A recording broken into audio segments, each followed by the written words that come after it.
Hey everybody, welcome back to the channel and our first Tool or Technique Tuesday. I'm going to share a tool today that you use. You use it probably more than any other tool in business aside from your phone, which is email. Now, email is one of those rare functions in business that if you don't get control over it, it will have control over you. I've seen people, they on their phone, they pull up their phone and they've got, 4,360 emails.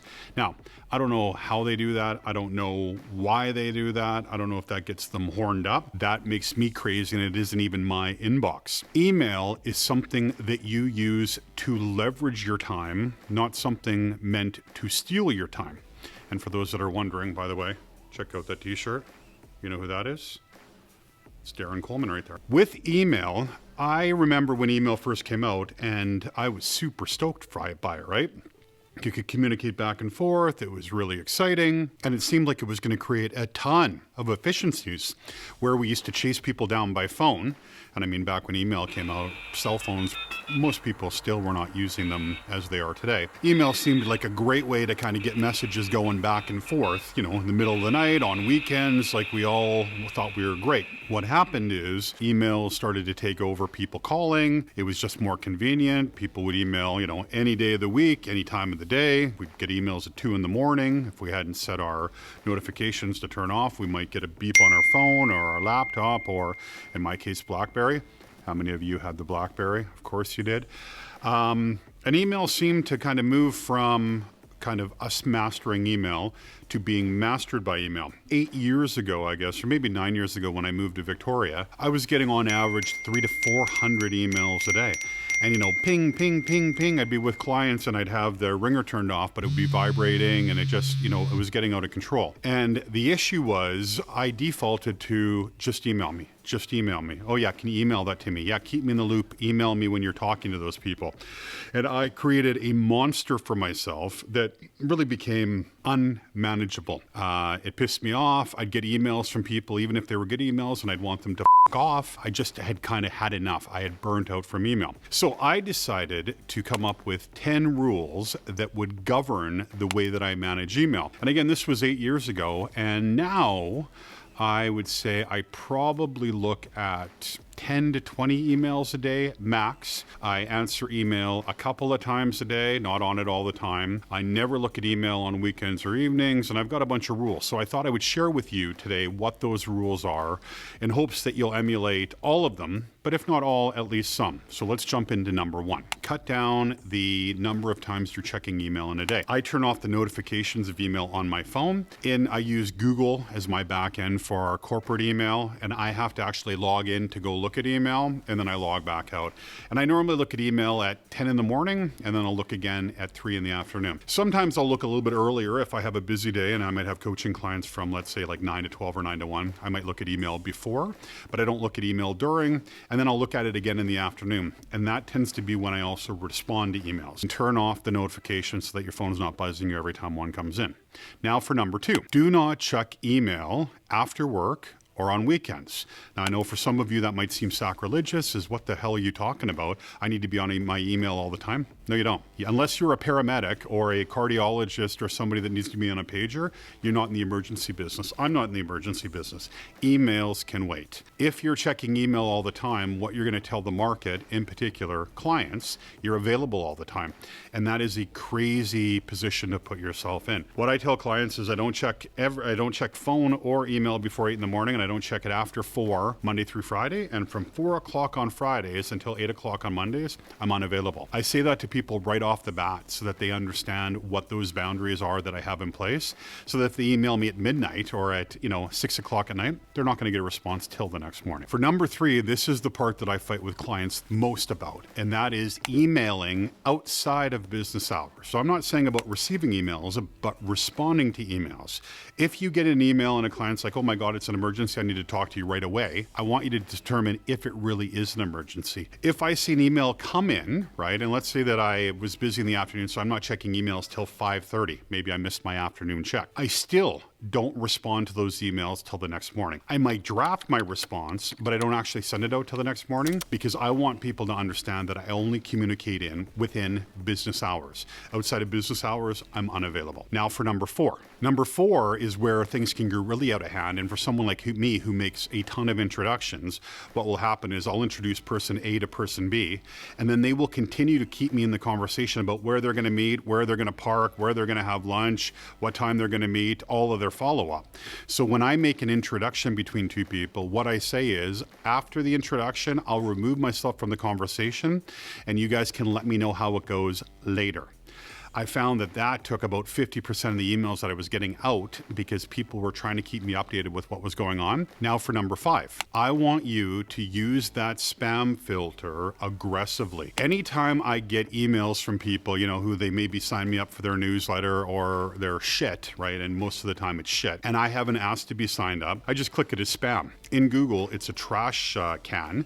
And you click that and it not only puts it to spam, but it'll grab everything else that they send you and send it to spam as well. Now, there is a chance that they're going to send you an email and, it might be an email that you want, but they will likely follow up with a text or a phone call if there is an email, and then you can turn the spam back off of their account and start receiving things again. On top of that, what you can do, which is rule number 6, is unsubscribe to things both that you subscribe to and that you maybe didn't subscribe to. So some people will add you to their mailing list and want to share things with you. And I have this with one of my accounting clients, is I have about 20 contacts in that particular firm. All 20 of them send me the bulletins that they create. And so you can imagine I get the exact same email 20 times. So what I do is I go to each of them, aside from one, and I unsubscribe to the list and I let them know I'm already getting that communication from so-and-so. I spend a good chunk of every Friday when I'm cleaning up my inbox for the week unsubscribing to things that either I signed up to,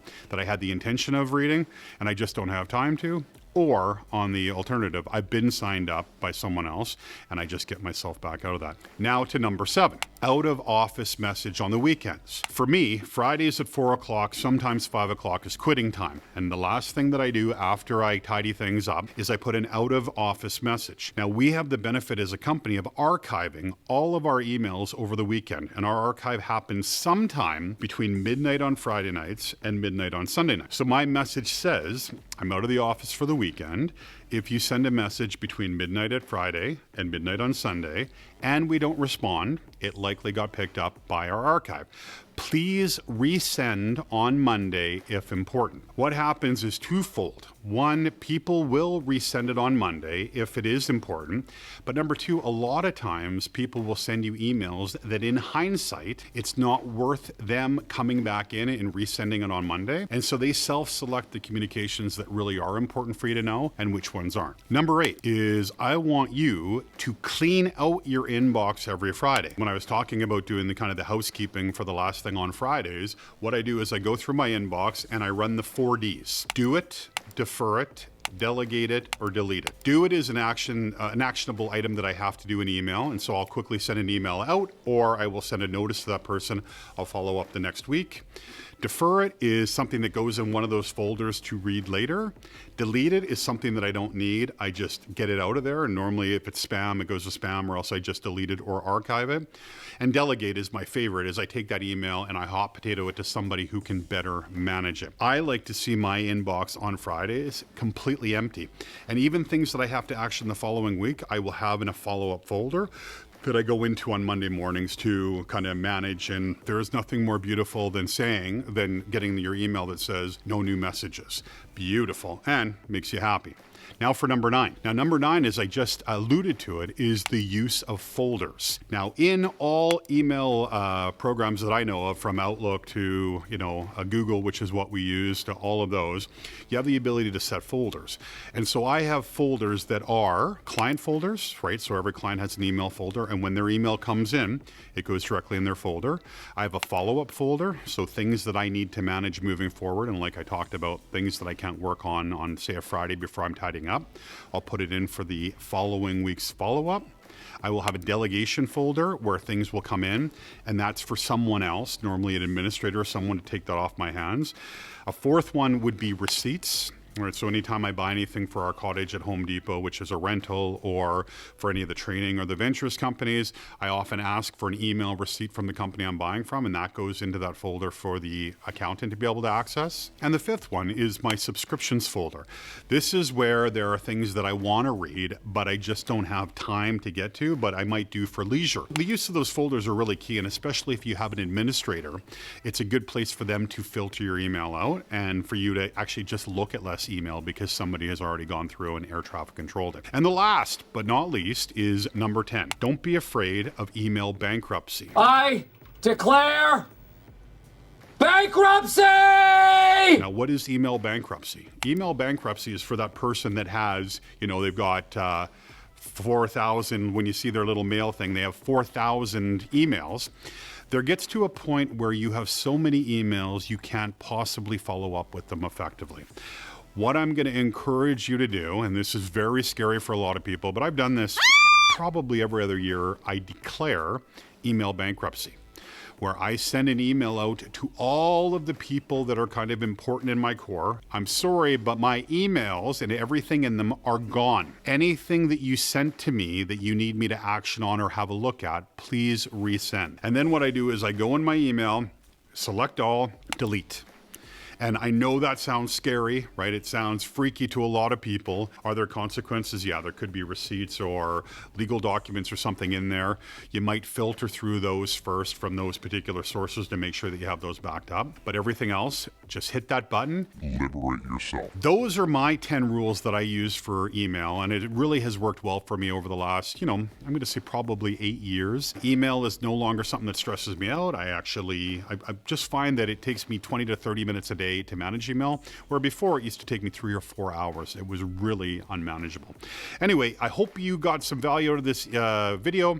I'd be interested to know which of those rules that you're going to use. I'll actually list the rules down in the notes below so that you have just kind of a checklist for yourself to go through. And as always, consider subscribing, give it a thumbs up, and comments. I want to know what fears you might have around implementing some of these rules, or which rules you'll put in place first to liberate yourself from that demon. As always, gladiators, eat first and don't spend too much time on email.